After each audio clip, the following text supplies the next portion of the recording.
Everyone, welcome back to another week of Bar Ilan Sunday Night Shir, hosted by the Machon Gavola Torah and the Midrashah and Lishkat Rava campus here in Bar Ilan University. My name is Jonathan. To all the guests, it's an honor this evening to have Rabbi Shmuel Phillips speak to us, teach us about astrology and divination in Jewish thought. We're honored to have you, as I said, and we're also honored to have all of your guests that you brought in. A quick reminder to the Bar Ilan students just to sign in and sign out at the appropriate times. And that is it. Over to you, Rabbi Phillips. Thank you. Thank you very much. You can hear me okay? Yes. Excellent. So I'd like to thank you very much for hosting me, giving me this opportunity to give a shiur this evening. I'm going to be talking about divination and astrology. I'm not actually going to be doing any special tricks tonight, but the only magic trick I actually ever mastered was magicking away my little sister's pocket money and not being able to magic it back. Actually, got to be careful. My parents are listening in. They've logged in here, so no more of these secrets. I chose to talk about astrology, divination, various forms of fortune telling and ways of knowing the future, because I found that people have a real fascination with anything in the realm of the magical and supernatural. Witness the incredible popularity of Harry Potter in recent times. In particular, and this is a basic aspect of human nature that goes back to ancient times, everyone seems to want to find ways to predict and influence the future, to interpret signs as being propitious and auspicious, favorable times to start new projects, even when these signs can't be logically explained, let alone proven. In the present climate here in Israel, I find it hard enough even to understand the present, whether it's deciphering the results and the implications of the Israeli elections or trying to make sense of the latest rounds of COVID regulations. But people really do have this fascination with telling the future. I was remembering now how we used to go visit my grandmother each Friday evening before Shabbat, and we'd sit around the table. She would be reading to us our star signs and informing us of our fate for the coming week. Me being on the cusp of Pisces and Aries, I at least had some freedom to choose between my alternate futures, but a major bonus. But yeah, star signs predicting the future, it's something which everyone seems to be very, very interested in. The question we're going to be looking at today is, to what extent does Judaism allow us to try and draw upon supernatural phenomena in order to manipulate and predict the workings of the laws of nature? I'm going to note at the outset that there are two broader approaches to magic, what we'll call the dark side, the darker arts within Judaism. That's divination, necromancy, interpreting omens, all of these sorts of things. We'll see astrology may be included within that. So there are two basic approaches within Judaism. There are those who understand that the Torah would only prohibit something that is real and effective. According to this, if magic and divination and the like are going to be prohibited by the Torah, it must be because these forces are real and can be manipulated to cause harm. The other diametrically opposed approach is represented by Rabbi Avram ibn Ezra of 12th century Spain, and it's a great quote there. He writes in his commentaries for Chumash, "Those possessing empty brains assert that were magical practices ineffective, the Torah would not have forbidden them. Yet I say the opposite is the case. For the Torah does not prohibit truth, but falsehood, as is proven by the prohibition against idolatry." And again, this is part of a greater worldview championed by Ibn Ezra and Rambam Maimonides we're going to move on to. This second approach, which I'm going to be concentrating on more tonight, is developed further by Rambam Maimonides, that the Torah prohibits magical practices specifically because they are false, not out of fear that there's some sort of real force and real power there that people could utilize and cause harm, but because it's false, and the Torah moves us away from falsehood. In the view of Rambam, the darker arts should be viewed as a matter of trickery and sleight of hand. In his Hilchot Avodah Zarah, the laws of idol worship, chapter 11, he includes all types of magic, communication with the dead, together with fortune telling, divination, astrology. Those last two we're going to return to shortly in more detail. He then summarizes pretty powerfully at the end of the chapter.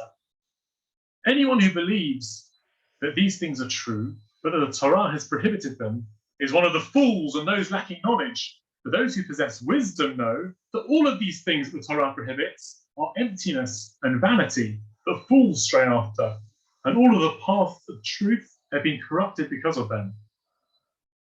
So, how are we to understand the gravity which the Torah attaches to these darker arts if we follow the Rambam's thinking that they're empty tricks? Why are such severe prohibitions and penalties placed against performing what we are now assuming to be empty and meaningless actions, little party tricks? So, the first important clue in answering this question can be found in the way that the Rambam categorizes these laws. He places the prohibitions of these darker arts in his laws of Hilchot Avodah Zarah, laws of idolatry.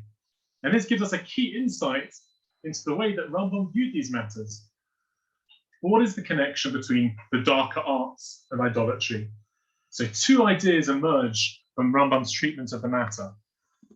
Firstly, the Rambam concludes chapter 11 of Hilchot Avodah Zarah by stating that various forms of darker arts are falsehood and lies with which the original idolaters deceived the Gentile nations in order to lead them after them, to lead them astray after the idols. And this is consistent with various midrashic accounts of Yerovam ben Nevat, Jeroboam, who used, according to the midrashim, powerful magnets to cause his idols to levitate in the temple, and thereby impressing, obviously, the onlooking worshippers. And this is typical of the sorts of trickery that were, and even today are, used to mislead people, to attribute supernatural powers to idolatrous ceremonies and worship. Pagan temples today, having spoken to a rabbi who serves in India, and he's traveled around the east, the Far East quite a lot, he's got whole lists and examples of how the various priests and shaman, all these people have the tricks in order to lead the followers astray, lead them into believing in the idols. So that is one major problem, one reason we can understand the Torah putting such serious prohibitions and penalties against trickery and magical actions. Secondly, Rambam then proceeds in his conclusion to label these darker arts emptiness and vanity, which attract the feeble-minded and cause them to abandon all the paths of truth. So what has this abandoning of paths of truth got to do with anything? So analysing Rambam's writings elsewhere, we see a further profound significance to these prohibitions against divination and magic. In the third section of Moreh Nevuchim, the Guide to the Perplexed, Rambam discusses the scope and functions of the prohibition against pursuing Darkei Omari, the ways of the Emorites, which is a blanket term for all of these form of omens and soothsaying.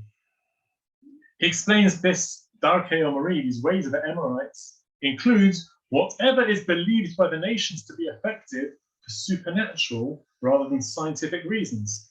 He finds support of this principle in a Talmudic teaching. That anything which is refuah, anything which can truly heal and help, is not Darkei Omari, it's not prohibited. Rambam explains this to mean that any cure which was understood, even erroneously, to be naturally effective, does not belong to the category of darker arts. This needs to be understood against the backdrop of Rambam's broader religious worldview. A key aspect of Rambam's Judaism is the human efforts to comprehend and connect intellectually to God. Rambam teaches that since the laws of the natural world are a product of divine wisdom, they therefore represent a crucial means for acquiring this knowledge of God. By looking around at the natural world, seeing God's wisdom, we can relate to God, we can learn to fear God, to love God, to appreciate God. These are the sort of phrases that's come up several times in Rambam's writing. So with an understanding of these natural laws, the way that God runs the world, we can develop this sort of connection to God, which is part, for Rambam, is part of our function, part of our mission of being a Jew. With this in mind, Rambam's assertion that these things, these darker arts, corrupt all the paths of truth, seems to indicate that such trickery and fabrication corrupt our understanding of God's world, leading us away from attaining knowledge of God. But it's more than this. Any practice that clearly works, which can be shown, proven to be effective, is necessarily a reflection of God's wisdom in his creation of the world. If magical rites and forms of fortune telling were actually effective, if they actually worked, the Torah would have had no reason to prohibit them. The problem with these imagined products of trickery lies primarily in the claim, in the idea that they involve the use of powers which lie above and beyond God's natural laws. The one who wields them possesses some kind of secret keys which give him or her the ability to control and manipulate God's world. This creates an impression of the existence of additional and distinct supernatural powers, a dark side to be served and appeased, which makes sorcery and soothsaying the natural bedfellows of idolatry. To quote Ibn Ezra again, who championed this worldview, anyone who seeks and believes in these darker arts strays from God by thinking that there's someone or something beyond God that can benefit or harm. Rabbi Samson Raphael Hirsch makes a similar point from his unique linguistic approach. He suggests that the word kishuv, magic, is related phonetically to the word kazav, falsehood. The harmful idea that there are secret trapdoors, spells, shortcuts in the world that allow us to escape or bypass God's will and limit his power. This is why the darker arts, even according to those who understand them to be false and ineffective, were regarded as such a serious prohibition by the Torah.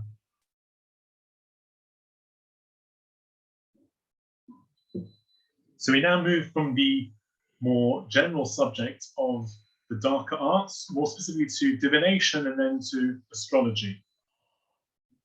So what we've discussed up until this point provides a solid foundation for understanding the approach of Rambam and others to the darker arts.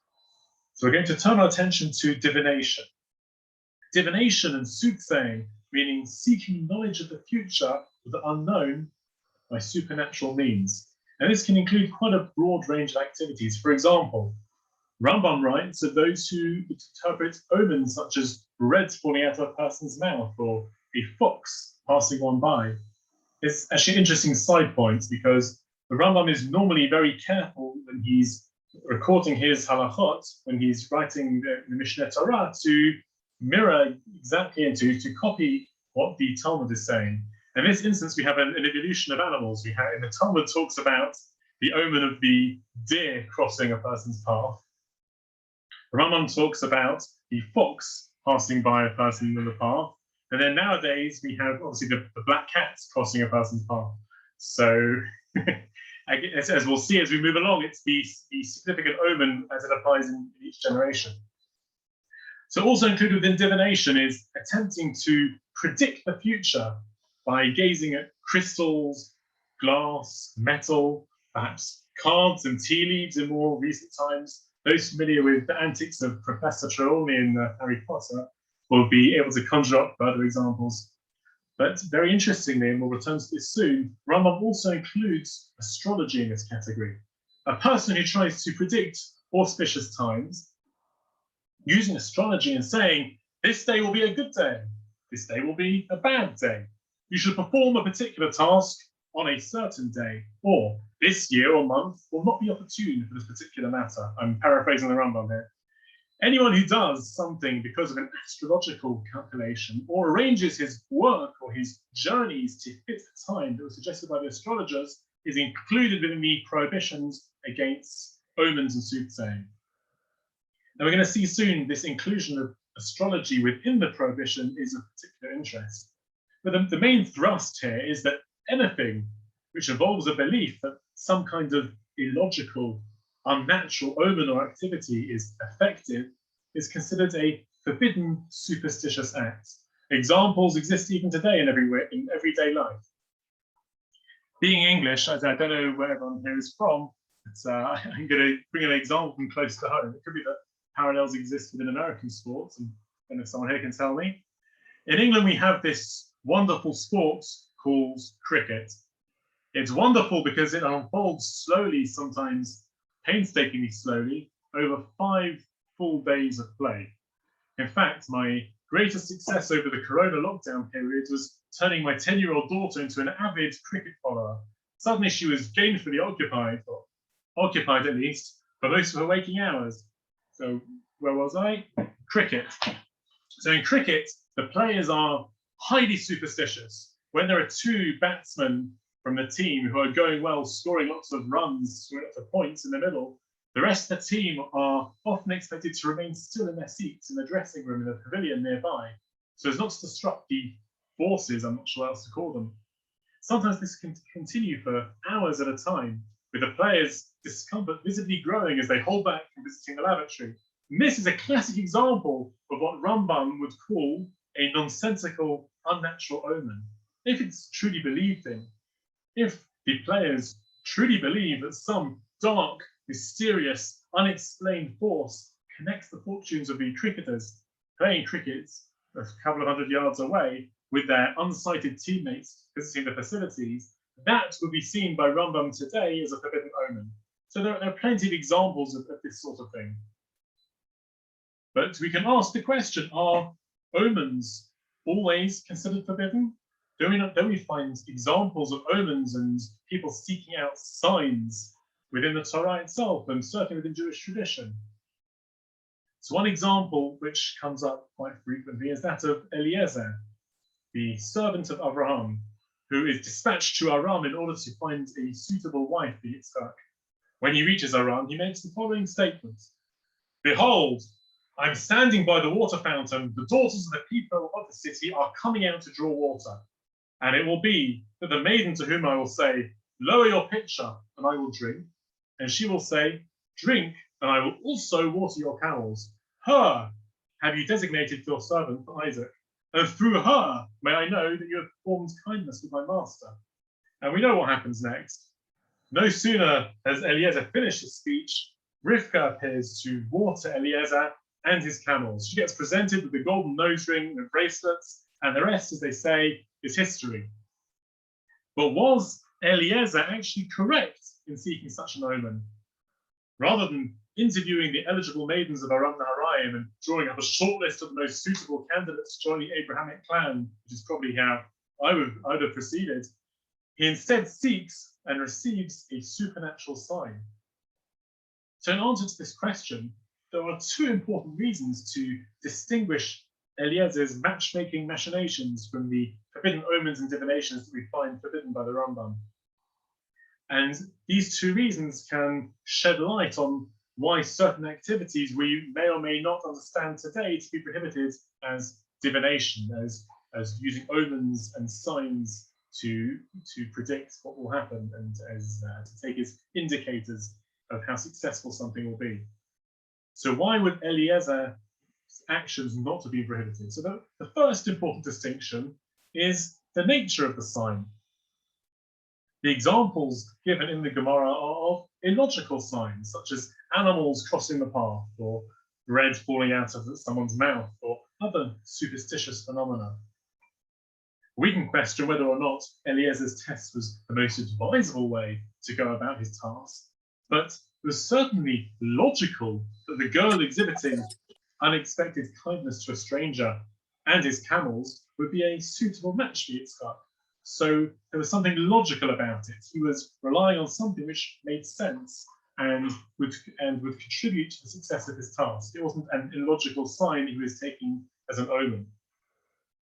Secondly, Rambam emphasizes the prohibition of making for oneself a sign, someone who makes signs for himself to interpret.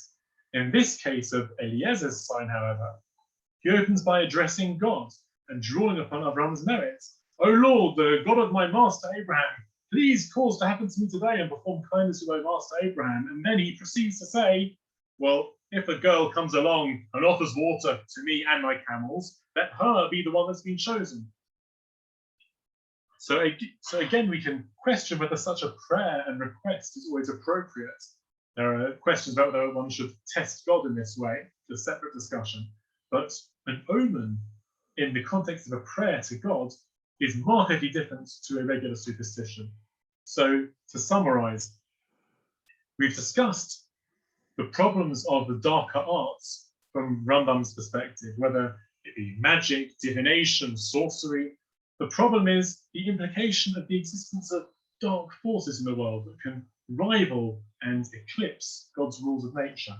We gave examples of prohibited omens and signs which have no possible connection to the object that is claimed that they influence, such as the black cat, the black cat crossing one's path, or members of a cricket team who've not moved from their seats when the team is winning the game.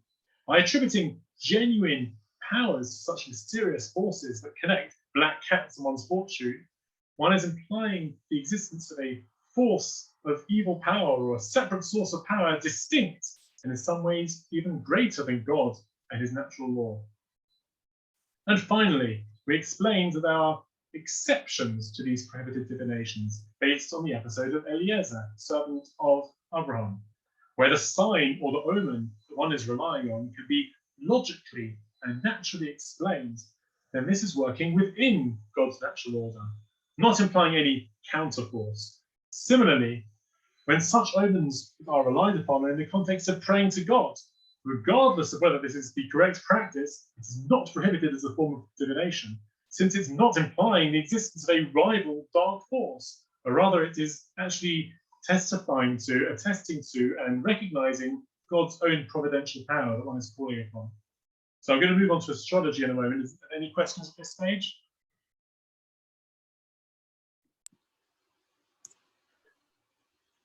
Okay, astrology it is. What can we learn about the Eliezer episode? Do we, in our view of biblical interpretation, do we view him as a full member of the Abrahamic covenant, and do the biblical laws apply to him the same way we would apply them to ourselves? So in his actions, can we view them within the context of our understanding of the Bible and rabbinic tradition?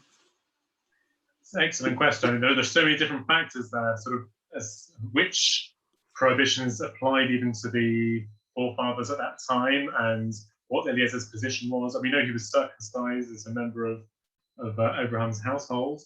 I think it's pretty much assumed that, having been schooled and sent along by Abraham as his messenger, he wouldn't be carrying out Abraham's task in a prohibited way.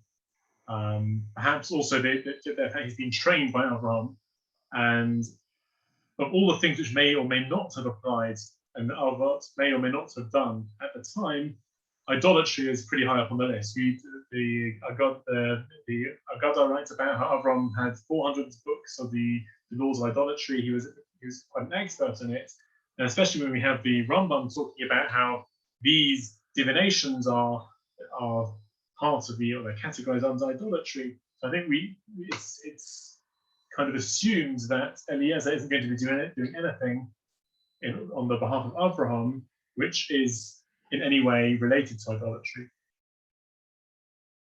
But yeah, and the Gemara definitely connected to it. Talks about how any divination which doesn't follow the prototype of that of Eliezer did is not called divination, and the commentaries go back and forth about what that means. Does it imply that Eliezer did something prohibited or not? The general consensus that he didn't, but yeah, there's definitely a connection in the oral tradition between what Eliezer did and the divination.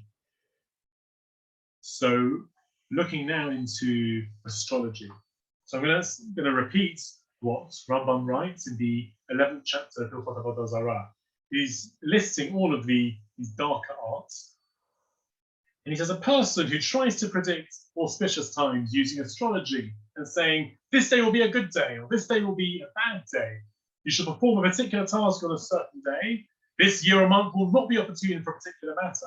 Anyone who does something because of an astrological calculation or arranges his work or his journeys to fit a time that was suggested by the astrologers, all of this is included within the prohibited divinations and soothsaying. And in his conclusion, Rambam goes back and mentions astrology again, when he summarizes all of the ineffective and false practices.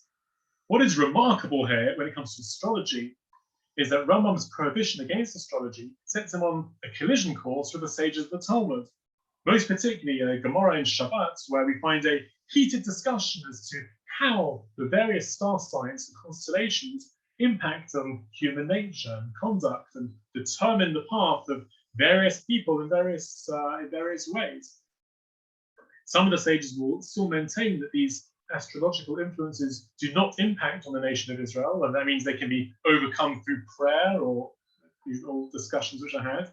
The consensus, including the position attributed to sages such as Rabbi Akiva, seems to be that astrology is a genuine force to be contended with, albeit one that a person can overcome through the merit of their good deeds. So just to stand back and recognize the situation here, we have Rambam, who states repeatedly in his writings a great reverence for the Talmud and its sages. Yet despite the fact that they openly recognize and are concerned for astrological signs, Rambam not only denies that astrology is true, he even goes so far as to include astrology within serious biblical prohibitions against the darker arts. Did Rambam really intend to label Talmudic sages sinners in this regard? So, according to what we have explained, we could suggest that Rambam would not consider the Talmudic sages to have sinned in their concern for astrological omens, since the prevailing wisdom at the time of the Talmudic sages was that astrology was indeed effective.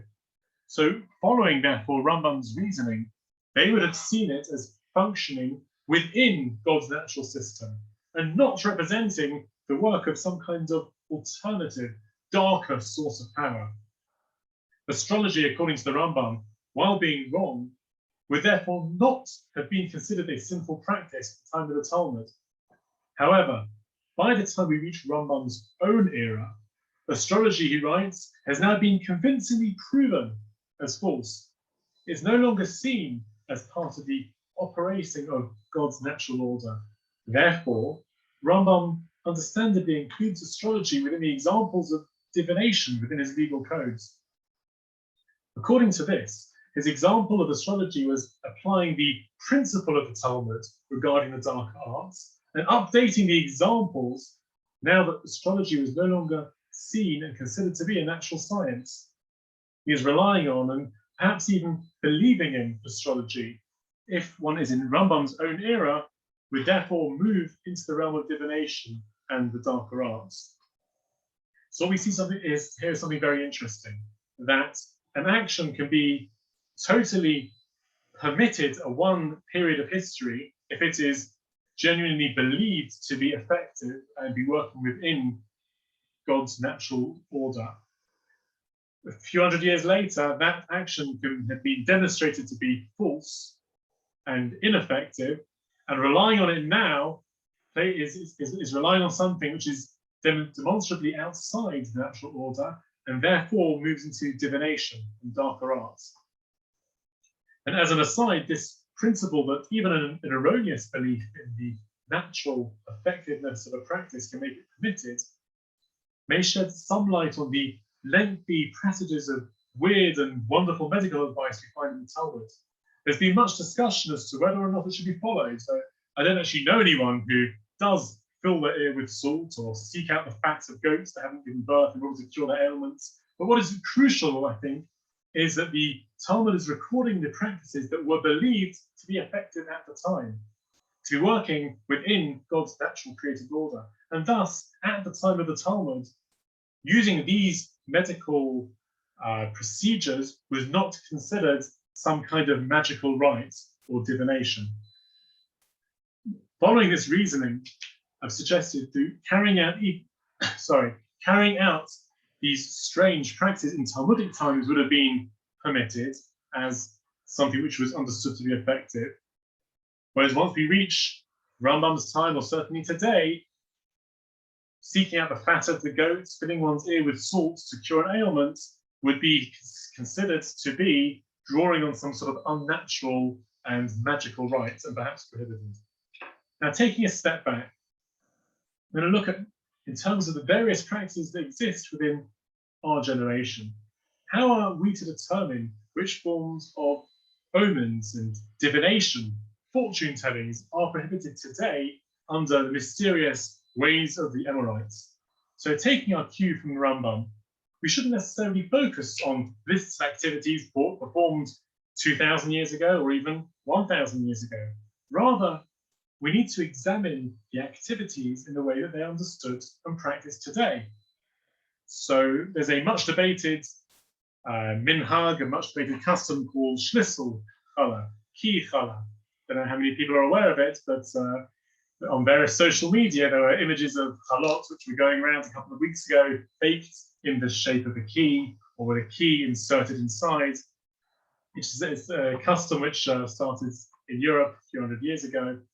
And it's attacked by others as some kind of empty rite to generate paranasa, generate sustenance, but it's an empty rite. It certainly doesn't work within God's natural order. So could it then be seen as prohibited under Darkei Amori? So I would like to suggest that it depends really on the eye of the beholder. How is the person who is baking the key into the challah viewing it? If it is understood symbolically to represent opening the gates of prayer and sustenance in heaven, directing people to pray to God for sustenance, so then it's not recognizing or seeking to manipulate any darker, mysterious or hidden force. Rather, it's working with God's providence and looking to pray to God. And this would presumably place it in a similar category to the simanim, the special symbolic foods that it's customary to eat on the night of Rosh Hashanah, dipping the apple in the honey, eating carrots, dates, fenugreek, and of course the fish head. It's not because they are believed to influence one's fate and fortune going forward for the year, I would hope. Rather, it's to prompt us and to remind us to pray to God, to grant us a sweet new year, or to help us multiply like fish, or cut down our enemies, or whatever. These omens are, importantly, accompanied by special short prayers, which make the point that symbolically they direct our thoughts and prompt our prayers. So too with all segulot, and so too with the Schlüssel challah. If it's thought that somehow performing this empty action, this magical action of putting a key in one's bread, or baking one's bread in the shape of a key, will really alter one's fortune and make one richer the coming year, that is certainly a candidate for Darkei Amori, biblical prohibition. If it's seen as some kind of symbolic pointer towards praying to God for sustenance, then that wouldn't be a problem at all. And really all segulot, and segulot, these are actions, symbolic actions, which have become very popular in recent times, specified actions that various people perform in order to bring about a desired goal. So a critical distinction must always be made between empty, perhaps superstitious actions, which are thought to protect a person or bring them success in some way. These would be problematic.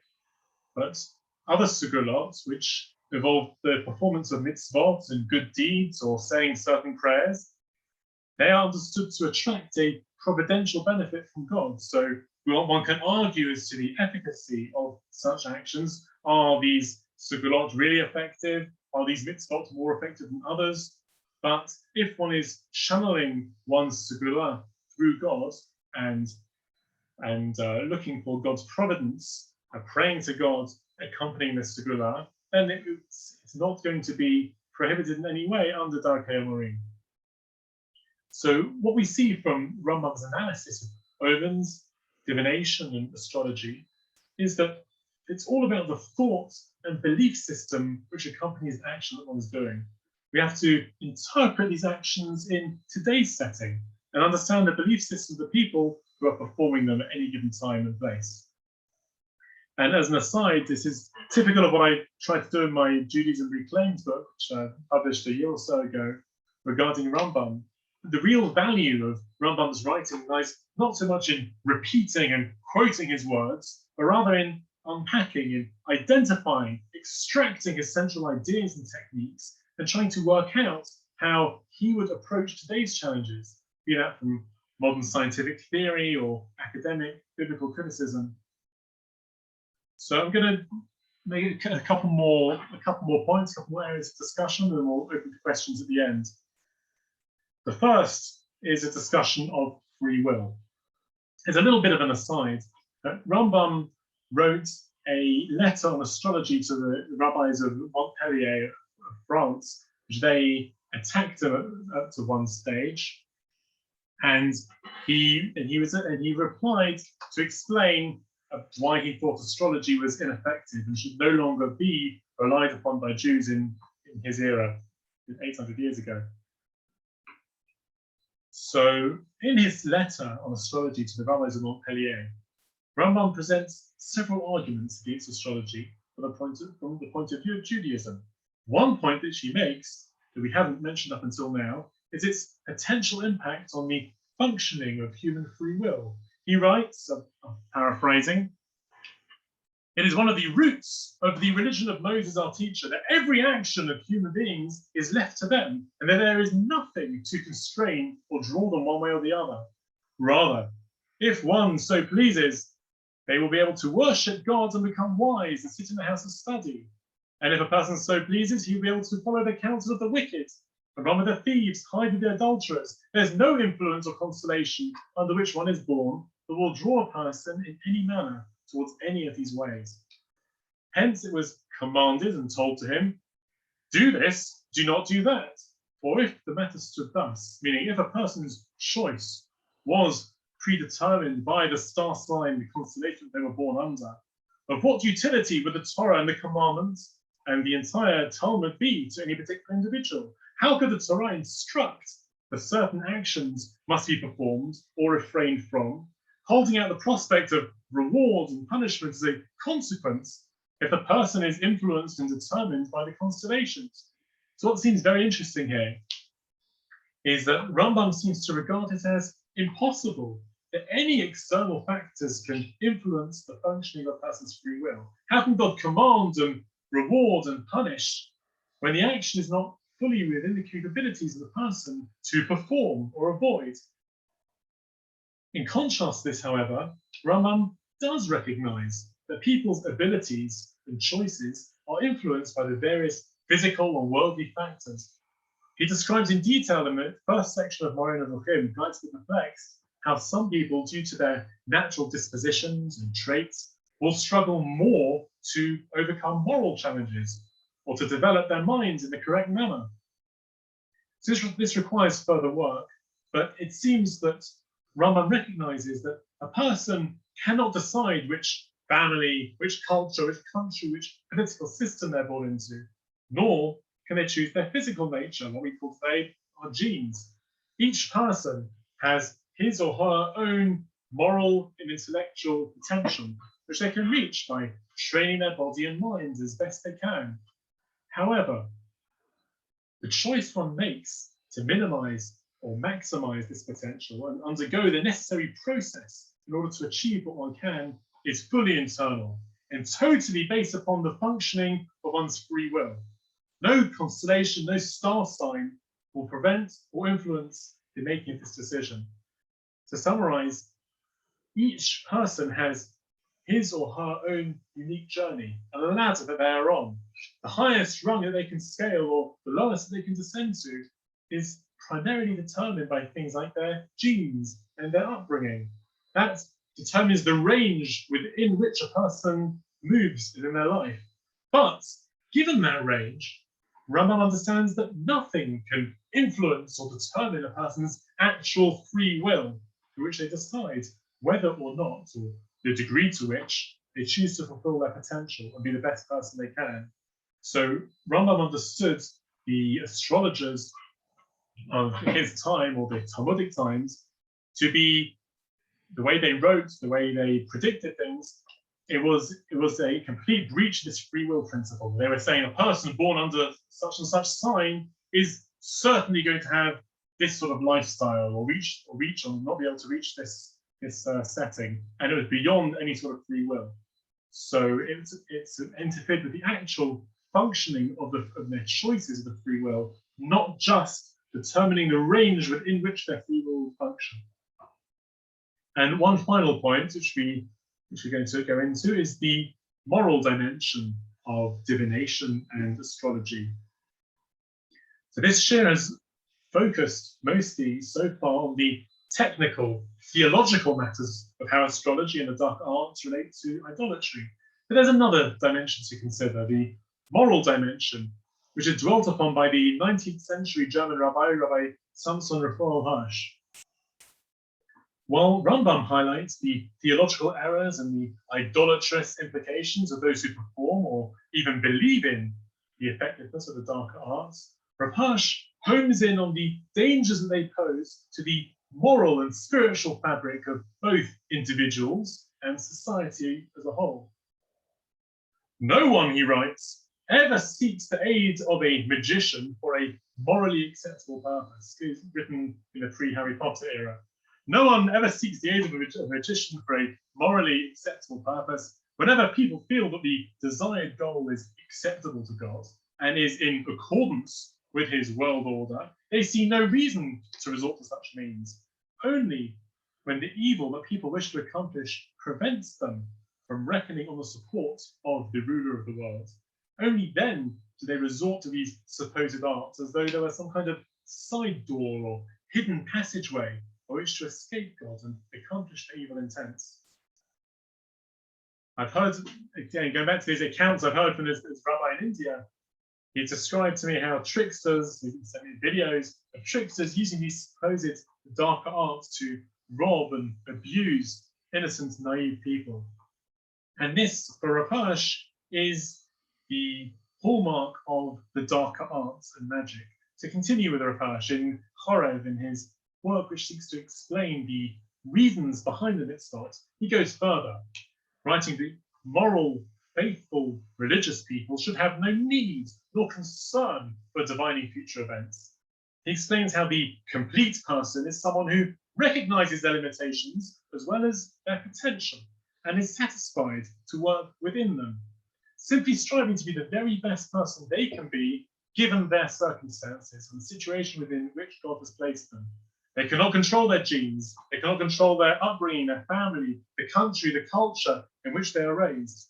What they can control, and what they must therefore focus on, are the choices, the operation of their free will, and seeing the different potential paths lying in front of them and making the correct choices.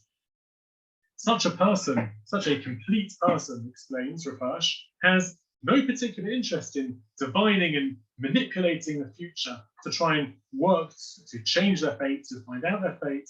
Rather, it's a case of que sera, sera, whatever hand of cards that he or she is dealt by God is accepted faithfully and played to the best of their ability. God doesn't expect them to be able to play their card of hands better than they can, just to make the right choices with whatever they have been given. And to expand on this a little, Rapash delineates the distinct role for God and humanity.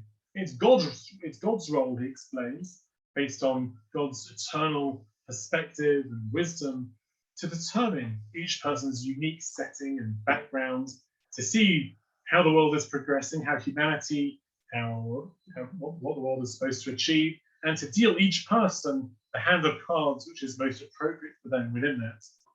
A person of faith, according to Rapash, will leave these greater concerns to God, not try to seek messages from the universe and from interpreting events to try to divine and manipulate and bypass God's plan.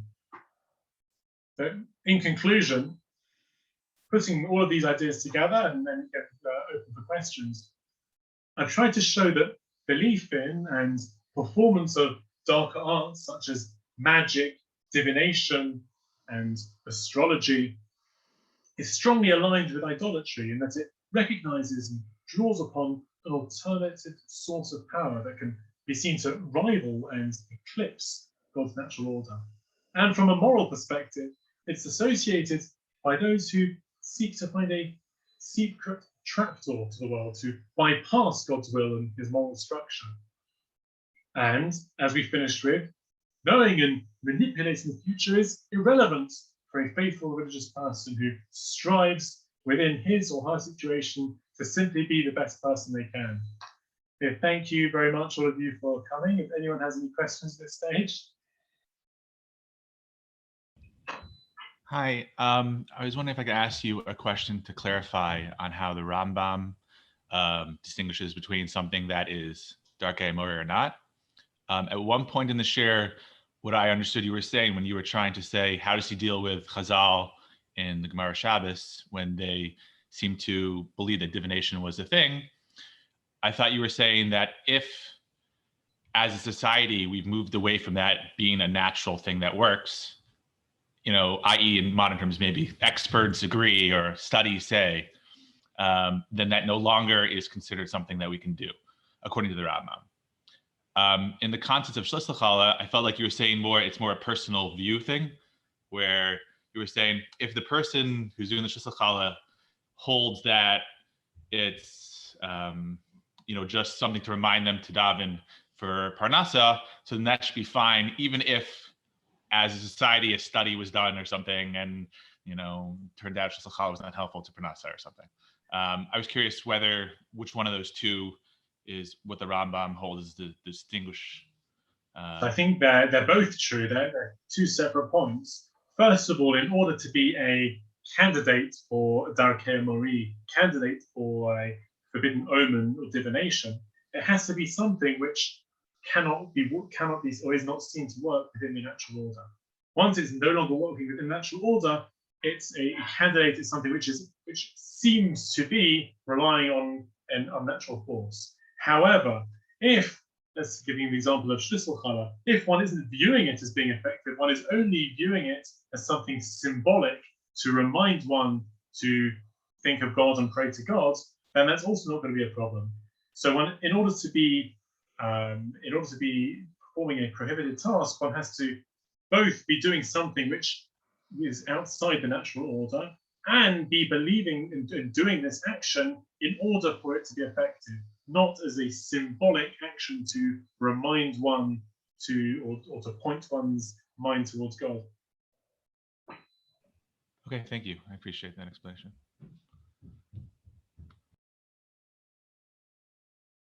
Anyone else, or should we call it an evening? I'll follow up if I may. Yeah. I don't know if you could apply this discussion to today's times when there's, a lot of alternative modalities to healing, some of which have not yet been scientifically proven per se, some of which there is debate about. In general today, science can be quite divisive, and there's no necessarily, some things are clear, they've been established by science, but others not so. I wonder if you could talk about how the Rambam or, how his approach might apply to that. So I don't know to what extent there's a definite answer here. So Rambam, like medieval philosophers, worked in terms of things being totally rationally provable. You can have an absolute proof for things, and that's it, nothing to discuss. As you said, today we don't work in such terms. I don't know if we draw the line and say a very strong consensus of scientific views would be considered. For example, you always have people that say the world is flat, or whatever things we can get into. But I think once we reach a very, very strong consensus, that is considered to be under Torah law. Normally, a very strong law, a very strong majority is considered to be binding under Jewish law. So that is something which would be considered. Alternatively, there's something else. It's not just things which are proven or understood with scientific proofs to be effective, something which has been seen through experience to be effective. So if a person has taken a certain plants, medicinal plants, 3 times and it's made them better. They may not understand the science behind it, but they can say, I believe this is a natural cure and it works, and it's part of God's world, and He's put it there for it to work, and that is fine. What is a problem is looking at something which hasn't been seen to work through experience and doesn't have any rational scientific basis for, and relying on that sort of thing is what implies that there's some sort of unnatural, mysterious power that one's relying upon. Thank you. Thanks a lot. Yeah. You have to unmute.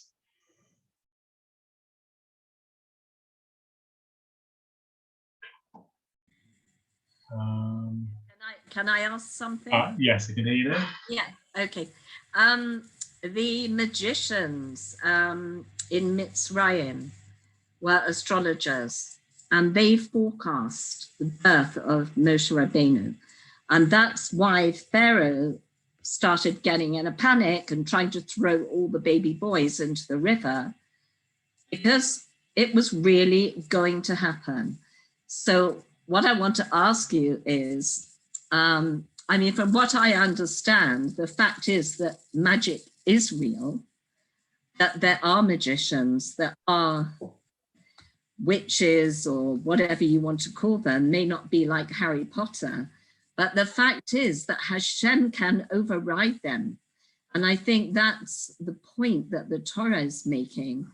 I seem to remember going to a share about this a very long time ago. Sarah's smiling, I think you were there as well. And the Rebbetzin said that the whole point is that what they were doing was real. They threw their staffs down and their staffs turned into snakes. But the fact is that Moshe and Aaron's snakes ate theirs. And the whole point was that Hashem can control even magic.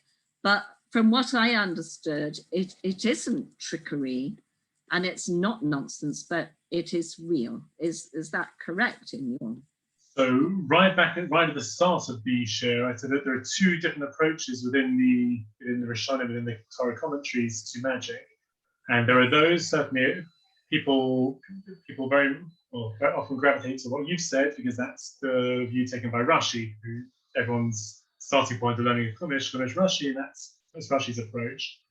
There are many others who don't agree with that. Many of the Gaonim, Rambam, Ibn Ezra, Bar Ilan goes through all these opinions, and he goes through how it worked in Egypt according to both sides. So we often have a much greater familiarity with the views who do take the magic seriously. As you said, so God can override that.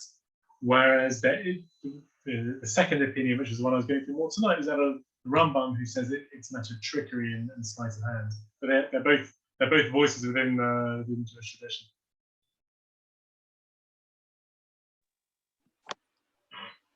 There was a question that was meant to be addressed to you, but was addressed to me by mistake during the shir. One of the participants asked, can we consider that when someone decides to not get married in a certain time, that is usually considered a morning time, like 3 weeks, or as we are currently in Sefirat HaOmer, are those considered times of bad omen? What is the, relation between the rabbinic prohibition and the auspicious time? So I wouldn't have thought of it so much as being an auspicious or non-auspicious time. It's more that because we are supposed to be in some form of mourning or being sad, we don't hold big celebrations and do things which make us happy. Same with the 3 weeks or the week of Tisha B'Av. This is a time where we're supposed to be doing actions, not necessarily because they're inauspicious, but because we are the actions that we don't do or we do are supposed to direct our minds to be happy or sad at that time.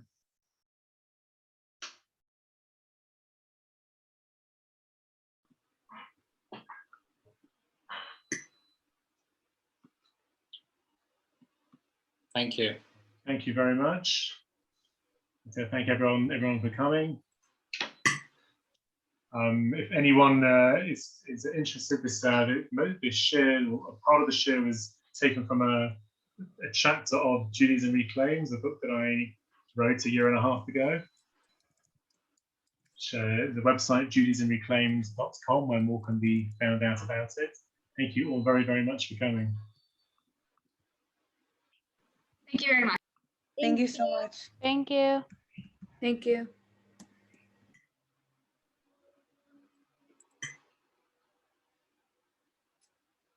All right, I think you can stop recording now.